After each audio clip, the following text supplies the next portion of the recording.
Selamat malam, perkenalkan nama saya Purnomo Salina Simanjuntak dengan NIM 11S24057. Pada kesempatan kali ini saya akan menjelaskan praktikum pemodelan dan simulasi materi digital sculpting.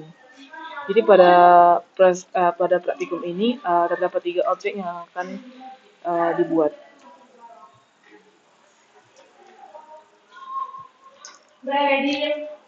Digital sculpting adalah teknik dalam pemodelan 3D yang meniru proses memahat secara tradisional, tetapi dilakukan secara digital menggunakan perangkat lunak seperti Blender atau yang lainnya. Berbeda dengan teknik modeling berbasis poligon biasa yang mengandalkan manipulasi vertex, edge, dan patch, digital sculpting memungkinkan seniman membentuk objek secara bebas menggunakan kuas atau brush untuk mengukur, menekan, menarik, menghaluskan, dan menambahkan detail permukaan secara organik. Teknik ini sangat efektif untuk membuat model organik seperti wajah manusia, hewan, monster, dan objek fantasi yang memiliki banyak lekukan tekstur kulit, otot, dan detail halus lainnya. Di Blender, digital sculpting biasanya dilakukan dalam sculpt mode, di mana pengguna memiliki akses ke berbagai jenis brush seperti clay strip, grab, smooth, crease, dan inflate. Digital sculpting memungkinkan hasil yang sangat ekspresif dan realistis, dan seringkali digunakan dalam industri game, film, serta ilustrasi 3D. Setelah proses sculpting selesai, model biasanya mengalami proses topologi untuk mengubah mesh menjadi versi yang lebih ringan dan optimal untuk animasi atau rendering.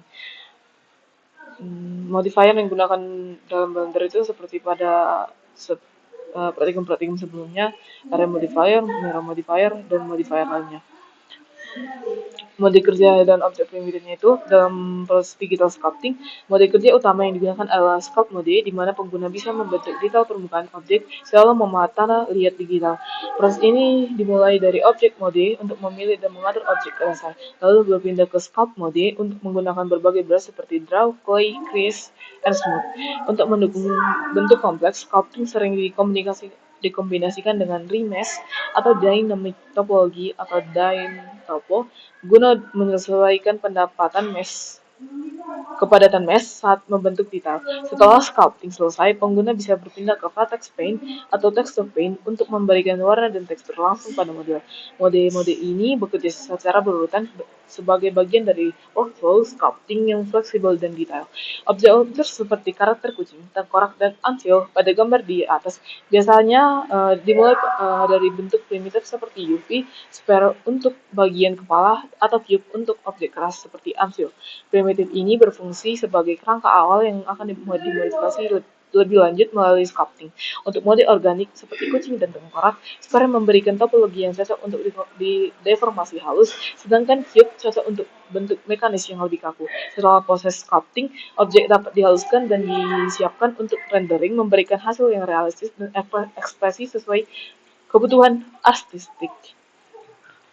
Jadi di sini saya akan menunjukkan model yang sudah saya buat. Pertama itu ada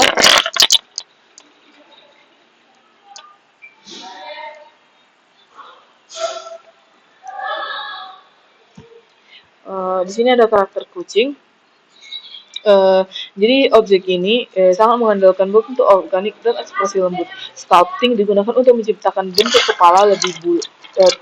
kepala, tubuh bulat, mata besar, dan telinga yang fleksibel. Dengan sculpting, pembuat dapat menekan ekspresi karakter, membuat transisi bentuk yang halus, dan menambahkan lekukan halus pada permukaan tubuh. Selain itu, untuk membuat si objek kucing ini lebih realistis, kita menggunakan jenis permukaan yang berbentuk bulu. Selanjutnya ada objek tengkorak.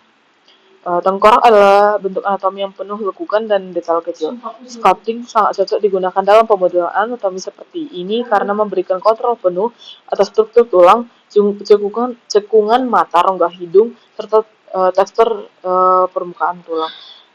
Di sini diperlukan pewarnaan yang lebih kompleks agar terlihat bagian yang di warna lebih gelap. Yang terakhir itu adalah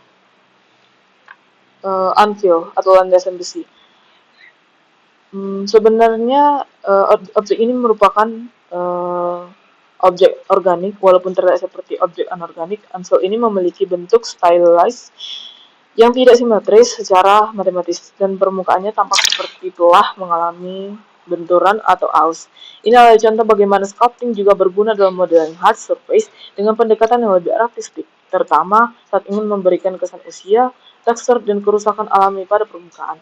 Jadi banyak sekali um, kegunaan sculpting mode yang bisa diaplikasikan dalam aplikasi Blender ini.